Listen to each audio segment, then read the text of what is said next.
औज़ुबिल्लाहि मिनश्शैतानिर्रजीम बिस्मिल्लाहिर्रहमानिर्रहीम रब्बि इश्रह ली सदरी व यस्सिर ली अमरी वहलुल उक़दतम मिन लिसानी यफ़क़हू क़ौली।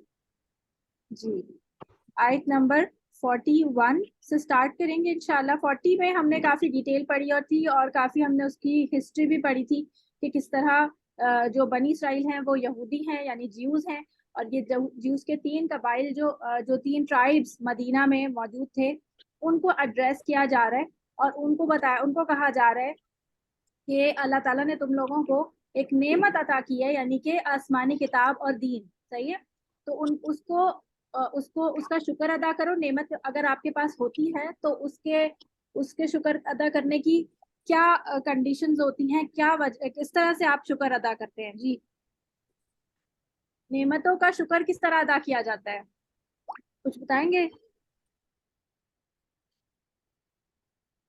नमाज पढ़ के।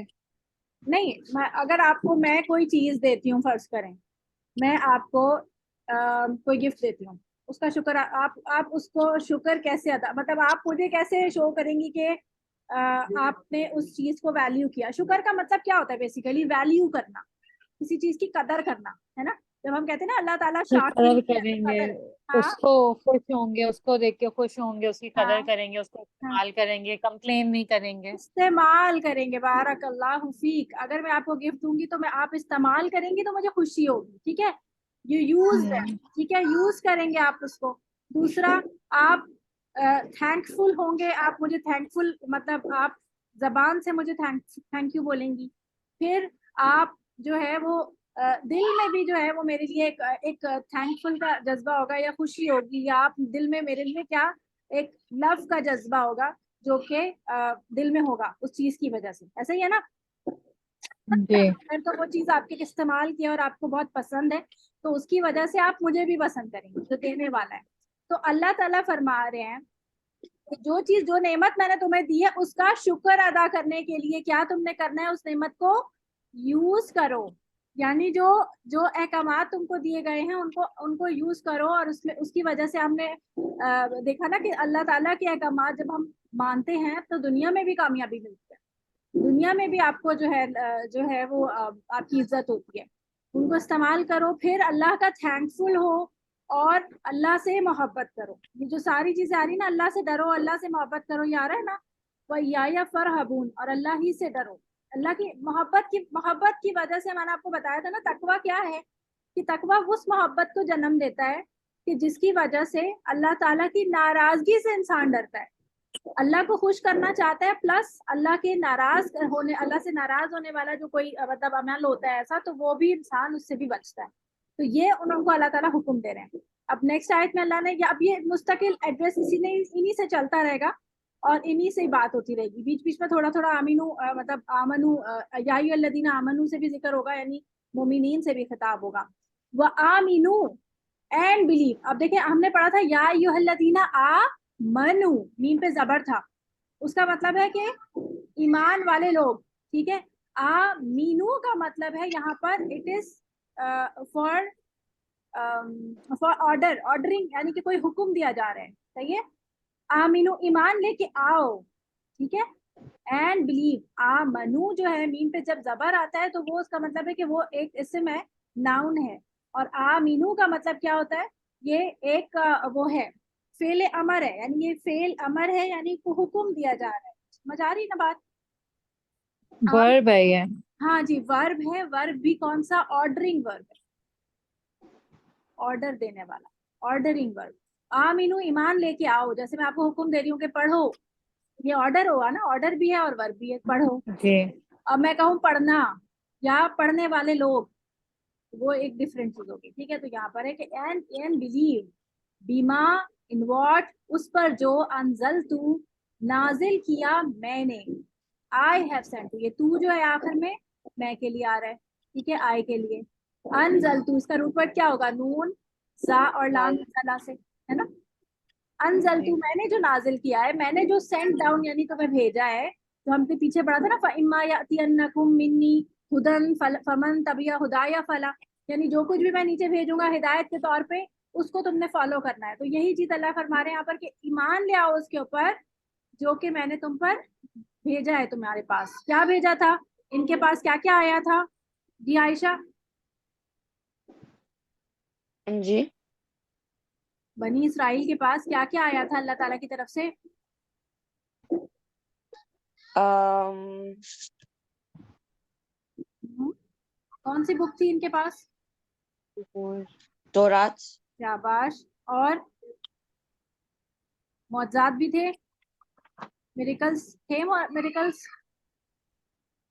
जी। मिले थे ना हजरत मूसा अलैहि सलाम के जरिए। और भी बहुत सारी चीजें इनके ऊपर आई थी, वो हम आहिस्ता आहिस्ता आगे पढ़ेंगे। तो उनके ऊपर ईमान लेके आओ, मुसद्दिक़न, जो के तस्दीक करने वाली है। यहाँ पर अब जो यहाँ पर बात हो रही है ना, अनजलतू, ये बात हो रही है अभी की, रिसेंट, यानी इस हुक्म में इस रिसेंट अनजलतू का मतलब है कुरान। ठीक है, इस वक्त जो इस अनजलतू का मतलब है रिसेंटली तुम्हारे पास जो चीज आ रही है उसके ऊपर ईमान लेके आओ, क्योंकि इस पे तो तुम ईमान लाते ही हो ना। इनका ये तो ये अपनी बुक्स पे ईमान लाते ही थे। अब अल्लाह यहाँ पर कह रहे हैं कि इस पर भी ईमान लेके आओ जो मैंने तुम्हें अभी दिया है। यानी मदीना में नबी सल्लल्लाहु अलैहि वसल्लम मौजूद है। उस सिनेरियो को आप अज्यूम करें कि उस वक्त उन ज्यूज को ये कहा जा रहा है कि ये जो चीज तुम्हारे पास आई है इसके ऊपर ईमान लेके आओ। ठीक है। और पीछे हमने हमने पढ़ा था ना कि औफू बियाहदी उनफी बियाहदीकुम, वो वादा पूरा करो। वादे क्या था? वादा रिवाइज करें, शाबाश। कि दूसरों को गाइड करो, हाँ उनको और बताओ जो साइंस अल्लाह मियां ने बताए कि उन्हें हाँ, बताओ, कि तस्दीक करो उसकी कि हाँ ये हमें पता है और ये शाबाश। और नबी सच सल्लल्लाहु है। अलैहि वसल्लम की मदद करो और उनके ऊपर ईमान जी। लेके आओ। ठीक है। तो मुसद्दिकन, तस्दीक करने वाला है ये चीज, यानी कुरान, लीमा, उसकी जो दैट विच माकुम, तुम्हारे पास मौजूद है ये चीज, ये जो तुम्हारे पास मौजूद है ये उसकी तस्दीक कर रहा है। ठीक है। यानी जो जो साइंस तुम्हारे पास मौजूद थे उसको पूरा का पूरा डिपिक्ट करते हैं नबी सल्लल्लाहु अलैहि वसल्लम, उनको देख के पहचान जाते थे ना, ये समझ गए थे ये। फिर कुरान में वो तमाम चीजें रिपीट हो रही थी जो कि इनके पास मौजूद थी। और आपको पता है तौरात जो थी वो आम लोगों के पास मौजूद नहीं थी, वो सिर्फ इनके जो स्कॉलर्स होते थे उनके पास होती थी। आम लोगों की रीच में ये बुक नहीं होती थी।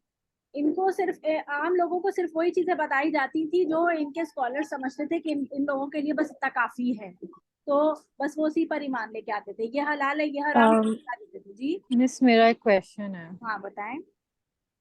अब जैसे बाइबल या तौरात इस एज में जो है वो बहुत ऑल्टर, उसमें चेंजेस हो चुके हैं, तो हम्म, जब अल्लाह मियां ने इनको ये बात बोली कि इस पर जो तुम्हारी बुक है उस पे उसके साथ साथ कुरान पे भी लाओ, तो उस वक्त की जो तौरात थी वो उसमें कुछ ऑल्टरेशन हुई हुई थी या वो अपनी ओरिजिनल फॉर्म में थी? बिल्कुल अल्टरेशन उसी वक्त ही हो गई थी ना।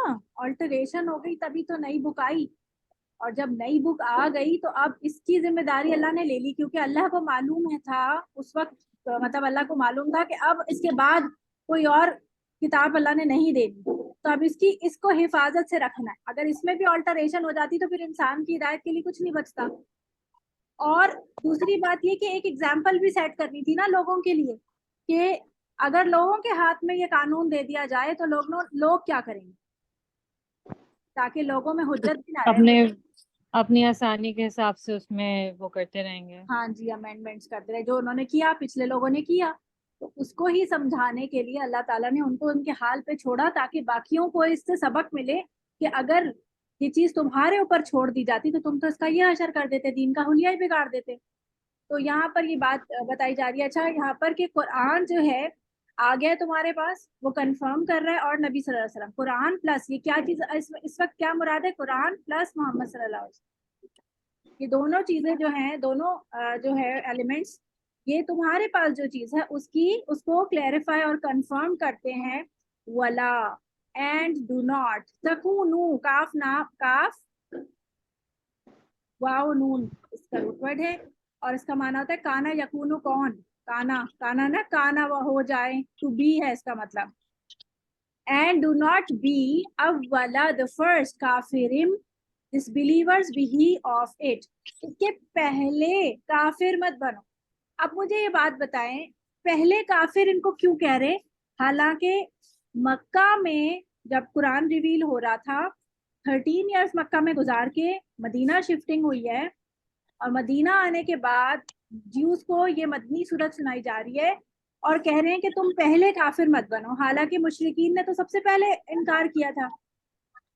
इनको क्यों कहा जा रहा है कि पहले काफिर नहीं बनो? क्योंकि इन्हें पता है कि ये सही चीज है और फिर भी उसे झुठला रहे हैं, उन लोग को नहीं पता था। एग्जैक्टली, बारकल्लाहु फीक। दूसरी बात एक और भी कि इनके पास तो आसमानी किताब मौजूद थी, ये लर्नेड पीपल कहलाते थे, ये लर्नेड पीपल थे। इन लोगों को अगर ये इनकार करेंगे तो इसका असर बहुत बुरा पड़ेगा बाकी लोगों के ऊपर। ऐसा ही है ना, अगर आप देखें कि कोई कोई बड़ा इंसान जो होता है, जैसे आप फर्ज करें जिसके बहुत ज्यादा फैन फॉलोइंग है, अगर वो शख्स जो है वो कोई बात कहता है तो उसको बाकी लोग भी कहते हैं हाँ ये बात सही कह रहा है। अगर कोई शख्स बहुत जैसे आलिम हो, कोई बहुत बड़ा स्कॉलर हो, अगर स्कॉलर कोई बात कहेगा तो लोग उसको सुनेंगे, लोग उसको उसको सच मानेंगे। ऐसे ही है ना। तो इसको इनका इसीलिए इनको कहा जा रहा है कि तुम पहले इनकारी मत बनो, इसलिए क्योंकि तुम अगर इनकार करोगे तो तुम्हारे पीछे बहुत सारी फॉलोइंग है जो कि इसको फॉलो करे, मतलब तुम्हारे इनकार को फॉलो करे। तो वला और ना तश्तरू एक्सचेंज, ये शीन रा या हमने पीछे पढ़ा है ना कई दफा, इसका मतलब एक्सचेंज होता है, खरीदना बेचना। इसका मीनिंग जो है वो डिपेंड करता है कि आप पीछे से क्या मतलब पीछे कॉन्टेक्स्ट क्या चल रहा है। या तो अगर आप खरीदने की बात, अगर कोई चीज होगी इस इंसान के पास तो हम कहेंगे खरीद रहा है, आई मीन सॉरी, अगर कोई चीज होगी तो वो बेच रहा है, और अगर उसके पास नहीं होगी और बाहर से ले रहा है तो उसको हम कहेंगे खरीद रहा है। ये मीनिंग हम कॉन्टेक्स्ट के हिसाब से लगाएंगे। तो यहाँ पर क्योंकि खरीदना बेचने की बात नहीं हो रही तो तश्तरू में यहाँ पर एक्सचेंज ही लिख दिया गया। और ना तुम लो या एक्सचेंज भी आयाती माय साइंस फॉर, यानी मेरी आयत के बदले में, एक्सचेंज फ्रॉम माय आयत, फ्रॉम माय साइंस, समनन, समन का माना होता है वैल्यू, कीमत, प्राइस। सा मीम नून इसका रूट वर्ड है, अभी आयाती का रूट वर्ड आपको पता ही है, आयात से। और या और ये वो या पीछे पढ़ा था हमने, फत्तकून फरहबून, और फत्तकून मानेंगे एक है।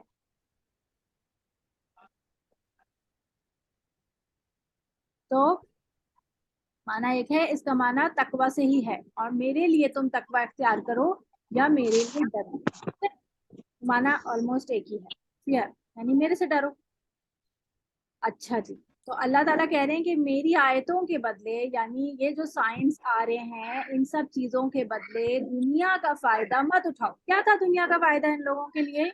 ये उलमा को एड्रेस किया जा रहा है मोस्टली, क्योंकि आम आदमी तो वो था जो फॉलोअर था, ठीक है, और उलमा कौन थे? जो जिनकी फैन फॉलोइंग थी, यानी कि वो बड़े लोग थे, उन लोगों को कहा जा रहा है कि तुम पहले नहीं तुम पहले काफिर मत बनो। तो मुझे बताएं कि क्या पूछ रही थी मैं, क्या पूछा था? अपना सवाल ही भूल गई। इनके लिए क्या वर्ल्डली क्या वो होते हैं, इनके दुनियावी क्या, हाँ, दुनियावी फायदे क्या थे?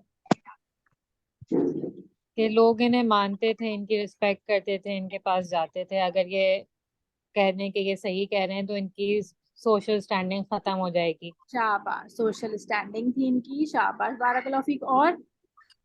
और थी कि इनका और ये स्टेटस जो जो था कारोबार, इनके लिए बहुत इम्पोर्टेंट था। हाँ जी, स्टेटस था, बारकल्लाहु फीक। और ये जो मतलब जो इनकी बिजनेस डीलिंग्स थी उसमें सूद का बहुत वो होता था, तो इस हिसाब बारकल्लाहु से। फीक, बिजनेस डीलिंग्स इनकी थी, यानी कि इनका नुकसान हो जाता अगर ये इस चीज को मान जाते, तो इनको सारी चीजें, और इनको, और फिर लोगों का भी फेयर था ना, पीपल फेयर के। अगर जिनको ये पता चल जाए कि इन्होंने तौरात में अमेंडमेंट्स की हुई है, कुरान उसकी तस्दीक करने आ गया है, तो वो चीजें तो वो सही करके दिखाएगा, वो चीजें जो उन लोगों ने अमेंडमेंट्स किए लोगों के सामने आ जाएंगी, ये भी फेयर था इन लोगों को। तो बारकल्लाहु फीक, इस वजह से अल्लाह ने कहा कि तुम इनसे मत डरो, तुम सिर्फ अल्लाह से डरो, तुम इन तमाम बातों से मत डरो, बल्कि तुम अल्लाह से डरो, ये तमाम चीजें अल्लाह ताला सेट कर देंगे। तो आप देखें ना, आपसे कोई गलती से आपसे गिलास टूट जाता है, आप कहते हैं नहीं भाई से टूटा है, मुझसे नहीं टूटा, अम्मी की कोई चीज बहुत कीमती गुम हो गई, आप आप इल्जाम लगाते नहीं बहन ने खोया है, उसने किया, मैंने नहीं किया। आप फॉर द टाइम बिंग डर रहे होते हैं कि अम्मा मारेंगी डांटेंगी, लेकिन अगर आप सच बोलें, हो सकता है अल्लाह ताला आपकी अम्मी के दिल में डाले और आपको वो डांट ही ना पड़े और मार ही ना पड़े। ऐसा भी होता है ना, कभी कभी अम्मी इग्नोर कर देती हैं, अच्छा चलो कोई बात। तो असल में क्या है, अल्लाह से डरना, लोगों से नहीं डरना। ये हमें कुरान मजीद सिखाता है कि जब भी आपको सच और झूठ में, यानी कि सच और झूठ यानी सिद्क और झूठ क्या होता है किज़्ब, इनमें से कोई एक चीज सेलेक्ट करनी हो तो आप क्या सेलेक्ट करेंगे? अल्लाह। सिद्क यानी कि सच्चाई को, सादिकीन कहते हैं, सादिकीन, सादिक और अमीन थे ना नबी सल्लल्लाहु अलैहि वसल्लम। सिद्क को आप हमेशा सिद्क को कंसिडर करेंगे, इसको करेंगे भले से आपको इसमें नुकसान हो रहा हो, भले से आपको लग रहा हो कि इसमें डांट पड़ेगी, हो सकता है मेरा मेरा कोई फायदा न चला जाए, हो सकता है मुझे नुकसान हो जाए। फर्स्ट फायदा चला जाए वो अलग बात है कि मुझे फायदा नहीं मिल रहा, नुकसान हो जाए ये भी। इवन आपने सच को ही रखना है, क्योंकि आपको पता है झूठ जो है ना वो आपको बहुत ज्यादा नुकसान पहुंचाता है। आपको लग रहा होता है फॉर द टाइमिंग कि शायद ये इस वक्त आपको जो है वो फायदा दे रहा होता है। झूठ से क्या होता है, इंसान का एक तो कॉन्फिडेंस शेक होता है, ठीक है। झूठ बोलने के बाद इंसान अंदर ही अंदर डरता है कि मेरा झूठ पकड़ा जाएगा, ठीक है। तो वो सारा वक्त कॉन्फिडेंस, वो नॉर्मली फुल अपनी बाकी चीजों पे फोकस नहीं कर पाता, वो यही डरता रहता है कि मेरा झूठ ना पकड़ा जाए, सही है। दूसरा ये कि वो एक झूठ के बदले मजीद झूठ बोलता है, मल्टीप्लाइड झूठ बोलता चला जाता है। ऐसा ही होता है ना, एक झूठ को छुपाने के लिए 10 झूठ जी। और बोलने पड़ते हैं। फिर उसके बाद तीसरी बात और क्या मजीद मजीद होती है कि वो अगर किसी को पता चल जाए कि ये झूठ बोल रहा था तो लोगों से उसका एतबार खत्म हो जाता है, वो काबिले एतबार नहीं रहता, है ना। और एक दफा किसी का झूठ पकड़ा जाए तो फिर कभी नहीं उसके ऊपर कोई एतबार करता। आप सोचे कि किसी ने आपसे झूठ बोला है और आप जो है वो उसको पकड़ लें, आप उसका झूठ पकड़ लें, बाद में आप कभी उस पर ट्रस्ट करेंगे? नहीं। तो आप, वो फिर इंसान ट्रस्ट वर्दी नहीं रहता, एक दफा का झूठ अगर किसी का पकड़ा जाए। तो इसलिए झूठ से बिल्कुल जान छुड़ा लेनी है, भले से आपको लगे कि ये मेरा नुकसान हो जाएगा, कोई बात नहीं। अगर कोई आपको कंफ्रंट करे, आपने कोई बात किसी के बारे में बोली है, गीबत की है, ठीक है, आपको कोई कंफ्रंट करे आकर, तुमने कहा है ये बात, तो आप एक्सेप्ट कर लें, हाँ मैंने ये कहा है। बनिस्बत इसके कि आप बोले, उसको झूठ बोले कि नहीं मैंने नहीं कहा, और उसको तो पता चल गया ना कि आपने बोला है, अब वो आप फिर उसकी बातें बनाएंगे कि नहीं ऐसा नहीं हुआ, ऐसा नहीं हुआ, वैसा हुआ, ये वो। और फिर एट द एंड क्या होगा कि आपका एतबार उससे खत्म हो जाएगा। हाँ, अगर आप सच बोल देंगे तो हो सकता है आपके ताल्लुकात बाद में बाद में थोड़े अरसे के बाद बहाल हो जाए,